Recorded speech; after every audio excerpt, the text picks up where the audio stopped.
மற்றவர்களால் புறக்கணிக்கப்பட்டிருக்கலாம், உங்களை மற்றவர்கள் தாழ்மையா நினைச்சிருக்கலாம். கர்த்தர் நீதான் எனக்கு வேணும்னு செலக்ட் பண்ணிருக்கிறார். ஹல்லேலூயா.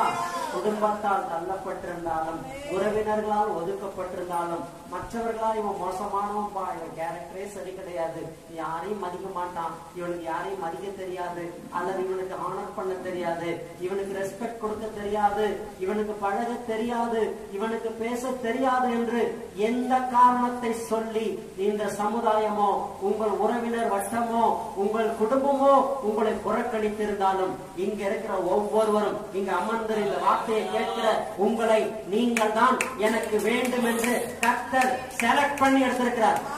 ஹல்லேலூயா. நம்ம கேரக்டர் என்ன, நம்ம டேலண்ட் என்ன, நம்முடைய திறமை என்னன்னு இப்ப இருக்கிறவங்களுக்கு தான் தெரியும். ஆனா கர்த்தர் முன்னாடியே, நம்ம பிறப்பதற்கு முன்பாகவே கருவில் இருக்கும் போதே அவருடைய கண்கள் என்னை கண்டு என்னை முன்குறித்து விட்டது. ஹல்லேலூயா.